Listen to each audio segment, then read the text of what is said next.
Morning peeps, good morning everyone. How's everyone doing? Hopefully you guys are all doing well. Don't forget, if you're new to the channel, like, share, subscribe. You know what fight I forgot to talk about from the weekend? And look, so many fights, by the way, we couldn't talk about everything. But Steve Woodall stopping Lerrone Richards. I did not see that coming. I did not see that coming at all. Maybe some of you did. I certainly didn't. Happy for Steve Woodall. Obviously the biggest win of his career. Hopefully he can go on to do really big things. So disappointed for Lerrone Richards. Super disappointed. I don't know where he goes from here. I really don't. Look, unless he gets a rematch and can do a good job on Steve Woodall, I don't see where he goes. And you rewind 4 years ago, this is a Lerrone Richards that's European super middleweight champion. He goes into that big fight against Carlos Gongora, who at the time was the IBO champion. And I know a lot of you don't put stock into that belt, but it's not necessarily the belt, it's the opponent. Carlos Gongora at the time was a good fighter. He beats Carlos Gongora by split decision. And where does he go from there? Nowhere is the answer. He gets an opportunity, I think, is to fight Ali Akhmedov on the undercard. And if I'm wrong, fill in the gaps here. On the undercard of Canelo versus Golovkin, and turns it down. Turns it down. Why? I do not know. And I need to know. But turns that down. Rosado steps in. Akhmedov wins. Rosado steps in. And, I mean, Lerrone Richards from there is everywhere. And I say everywhere, not in a good sense. He's trying to find a home. He's trying to find a broadcaster. He's trying to find a promoter. And in the end, here we are now, 3 years later, from the time when, by the way, after the Carlos Gongora win, he was one of the best super middleweights in the world. He was. I'm not trying to say he was the best. He was one of the best. He was definitely top 10. His name was out there. He was difficult to beat. He's a big super middleweight. Oh, it's just a nightmare. Honestly, just a nightmare for him, because he was getting stick about his fighting style being boring.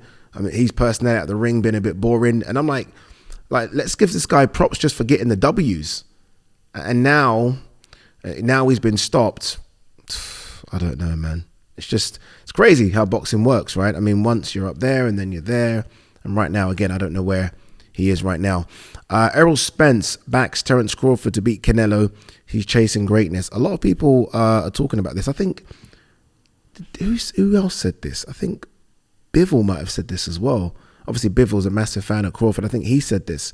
Look, I don't even know the fight's even going to happen. I mean, look, I know Turkey wants it to happen. I've spoken about this fight for a while now as well.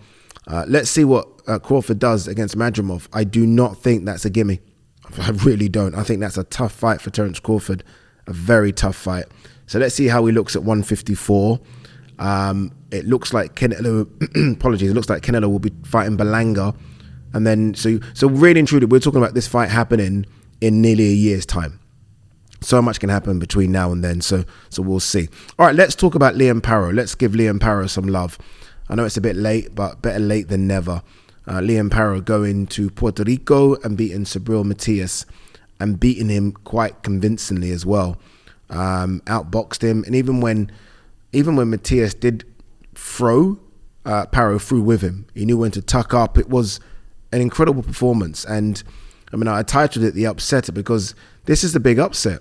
It's a big upset. Matias, going into that fight, was considered the most feared 140-pounder. In a division that has a lot of fights, he was considered the one that everyone's avoiding. He was. This is true. This isn't me playing Monday morning quarterback. He was that guy. And Liam Paro went in there and just silenced that. Silenced it. Silenced the atmosphere. Silenced everything. Liam Paro did this.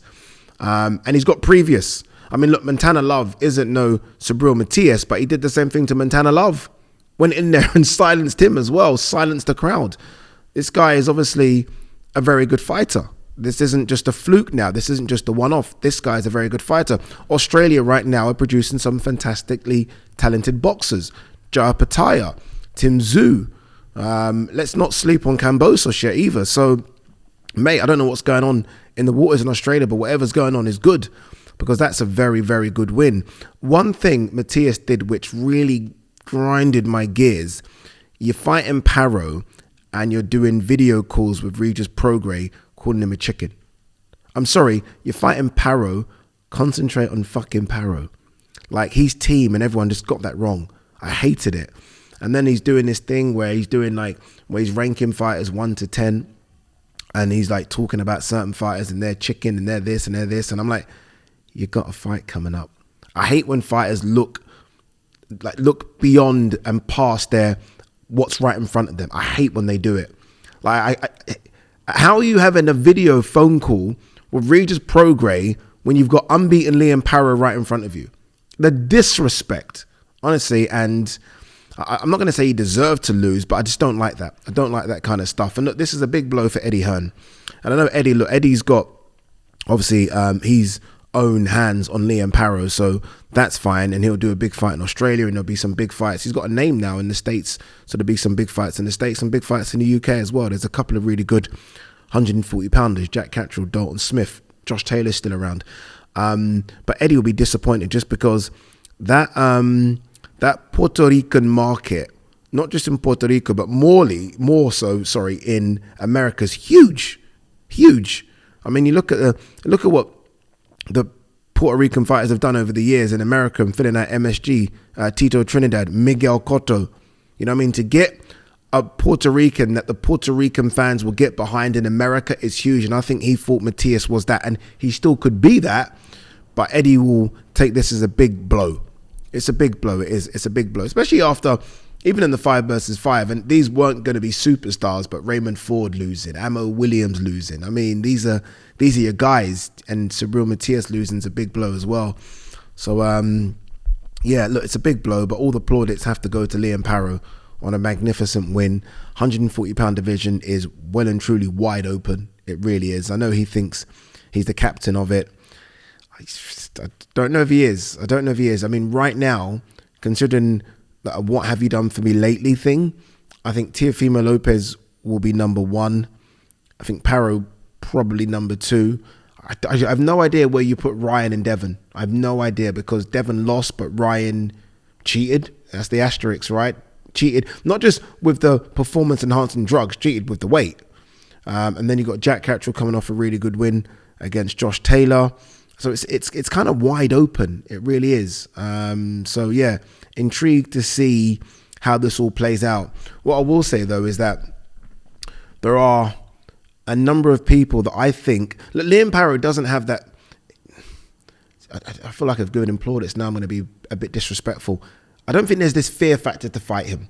I don't think people are going to be like, well, I ain't fighting that guy. I think people will sort of put their hands up and take that opportunity. So he'll get fights. And there'll be people that approach him thinking it's a winnable fight, and then they'll be very shocked when they get in the ring with him and just realize this guy's actually very good. He's very good. So there you go. I took it away, then I gave it back to him. So, yeah, look, congratulations to Liam Paro. Big upset. It really is. And look, we'll see what Matias does. What that could do, it might help Matias in the long run. Maybe that fear factor's now gone. How old is Matias? I know he spent some time out of boxing because he was in jail. Is he up 32? It's not old, is it? But it's not young either, is it? It's not young. Okay. We'll see. We'll see what happens with Matias anyway.